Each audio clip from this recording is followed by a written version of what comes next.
locked in. The teams that have the division leads, they're going to be favorites down the stretch, barring a quarterback injury. The wild cards may change, but I don't think they'll change dramatically, although I see one potential move. So let's go to we have a little playoff music. Let's go to the AFC. As of now, the number one team, Kansas City, would have a bye in the first round. So the 7-seeded Dolphins would travel to Pittsburgh to face the 2nd-seeded Steelers. I'd take Miami this morning. I think they're a better football team. I think they're tighter.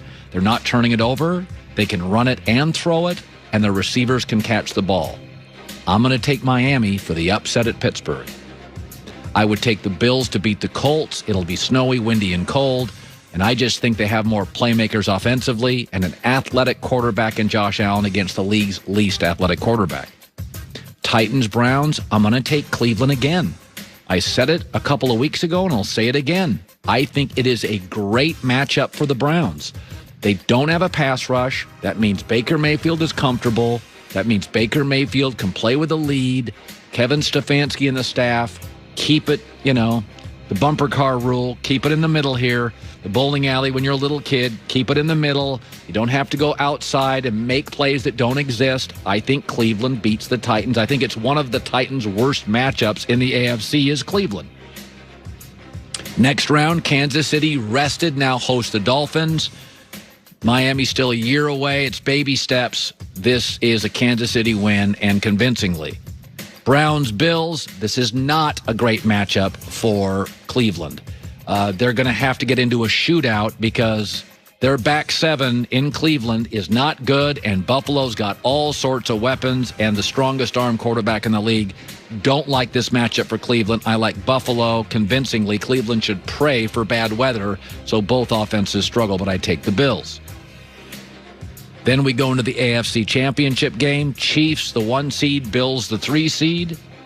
I like Buffalo today, a better team that's better in the red zone, playing better defense, very healthy, on a roll with momentum, fewer penalties last 3 weeks. Buffalo upsets, it's not much of an upset, upsets the Chiefs, probably about a 3.5 point spread. Buffalo's in the Super Bowl. Let's go to the NFC. Cardinals at the Saints. Obviously, Green Bay has a bye. This is a bad matchup for Arizona.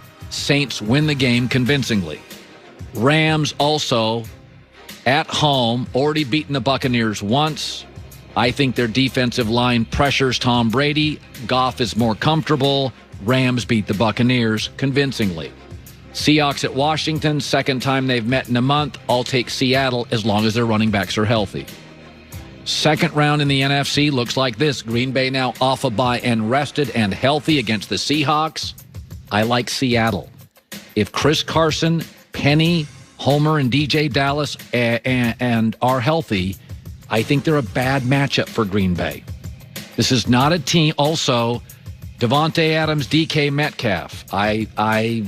They're both going to have their way in that game. I like Seattle against Green Bay. I like the Colts against Green Bay. It's a bad matchup. Rams-Saints is a complete coin flip. This is the one team in the NFC that matches up with the Saints. I'm going to go New Orleans in overtime.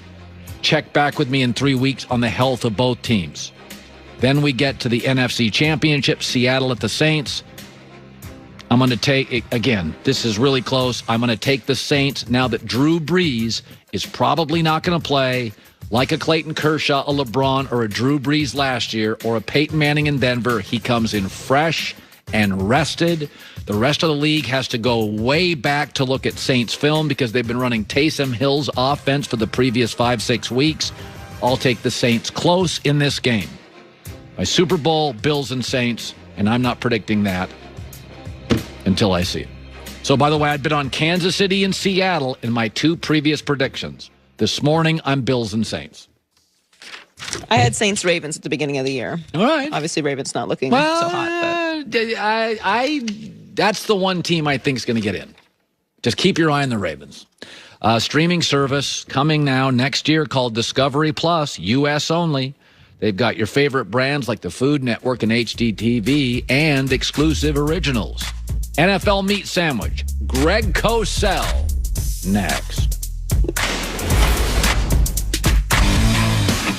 All or a Kellen Winslow. Well, Kellen Winslow. Now I look around the league and I look at Travis Kelce and I think, I don't know who figures that out. That is, it's like Gronk with speed. When you look at him on film, is he a matchup issue? Is there a bigger headache in the league? That's a great point, Colin. I'll tell you why. Because as we know that Hill's fast, we know they have speed, but we know in the NFL that who matches up to wide receivers? Corners. The question becomes, when you play a team that has a great tight end, who matches up to the tight end? And the Saints, who they play this week, they tend to play a lot of man coverage. Now, whether they will or not, we don't know.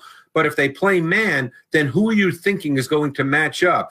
Normally, it's Malcolm Jenkins. I don't know if that's a good matchup. I don't know if there is a good matchup at the safety position on Travis Kelce. So he is really a big problem. And you could make the argument that he's the key to that passing game, even though Hill obviously can blow the top off the coverage and score big plays. Kelce is the guy who's really difficult to defend. Well, it's same with Kyle Shanahan. Even though he's the run master, I think Kittle is a nightmare. Yeah. He's just and it's so funny. There's certain things we see in sports. We know in baseball now, bullpens are given so much more value than they were in the 70s, 80s. The tight end, what's happening with the tight end is some of these guys are like basketball players, and they're not quite good enough to play professional basketball, but they're 6'6". Tony Gonzalez is a great example. I said, why did you choose football? He's like, because I could be a pro football player. I couldn't be a pro basketball player. They're just physical nightmares. There's nobody that's big enough or fast enough in that secondary that can cover them. So it's that's an issue. And now we see how tight ends are used in the league now, where they're split out all the time. And they very often they line up as the single receiver to the short side of the field. On the back side of trips, 3 receivers to the field side, and they're really difficult to handle in those situations.